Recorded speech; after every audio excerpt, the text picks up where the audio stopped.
Bersama saya, wartawan cilik Nur Izara binti Muhammad Hafizul dari Sekolah Kebangsaan Rama Cina Kecil MBA 0006. Dalam era digital, pembelajaran semakin berkembang. Dari buku teks ke bahan digital. Bagaimana teknologi membantu dunia pendidikan?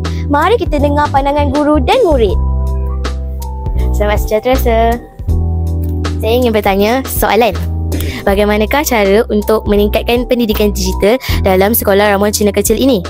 Okey, dalam cara meningkatkan pendidikan digital di SK Ramuan Cina Kecil, pada mulanya kita kena memastikan kemudahan infrastruktur pencapaian internet lah.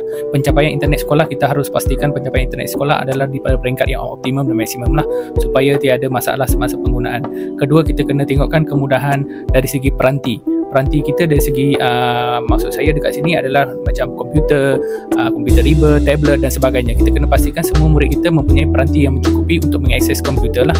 Itu yang kedua. Yang ketiga, kita kena meningkatkan pembelajaran iaitu penggunaan D5.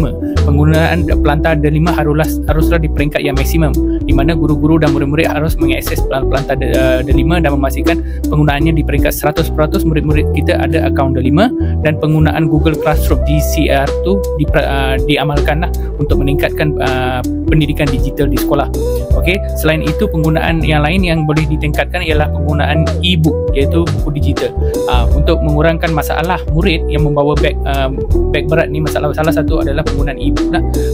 Penggunaan e-book ini bukan saja untuk mengurangkan masalah beg berat. Selain itu, penggunaan e-book ni jika murid, contohnya murid kalau mereka tidak sudah habis pembelajaran pada minggu yang ke-41 dan 42, mereka telah memulangkan buku tersebut kepada SPBT, bermakna murid tiada buku. Jadi pada ketika inilah guru-guru boleh menggunakan e-book dan mengajar murid cara untuk mengakses e-book untuk mengajar pembelajaran untuk minggu yang seterusnya bermakna.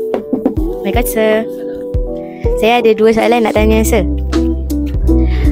Apakah contoh bahan digital yang sering digunakan oleh Sir? Okey, biasanya cikgu akan gunakan Canva lah untuk sesi PDPC, sama ada dalam mata pelajaran yang cikgu ajar, iaitu bahasa Inggeris ataupun seni lah. Antara bahan digital yang sering digunakan oleh cikgu adalah Quizizz, YouTube, Canva dan Kahoot.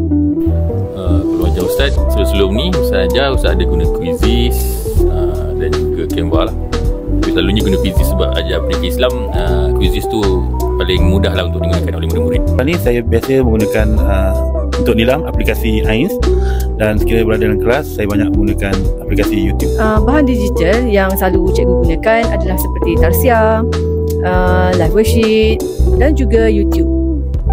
Bagaimana Canva membantu Sir dalam PDPC? Okey, baik.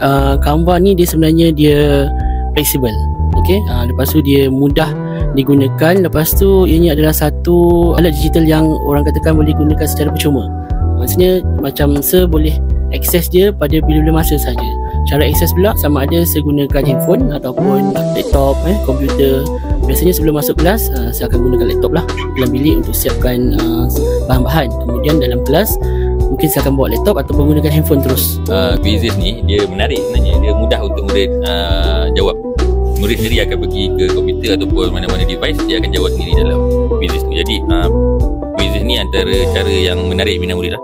Okey, YouTube ni kalau kita tengok, terdapat banyak video-video yang dihasilkan oleh guru-guru yang pakar tentang setiap sub-sub tajuk, terutamanya dalam mata pelajaran yang cikgu selalu gunakan, pendidikan seni visual.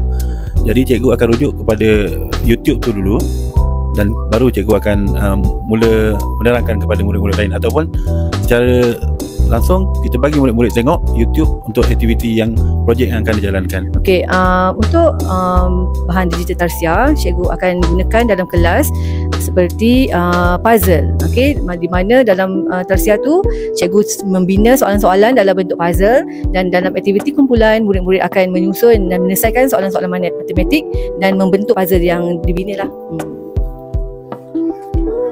Pernahkah kamu menggunakan bahan digital? Pernah. Saya menggunakan MacCode untuk menghasilkan pengatur caraan. Pernah. Saya cipta logo membungkus makanan menggunakan Canva. Bahan digital bukan saja untuk memudahkan tugas guru, tetapi memberi murid untuk melakukan kerja dengan lebih kreatif. Pendidikan digital masa depan negara.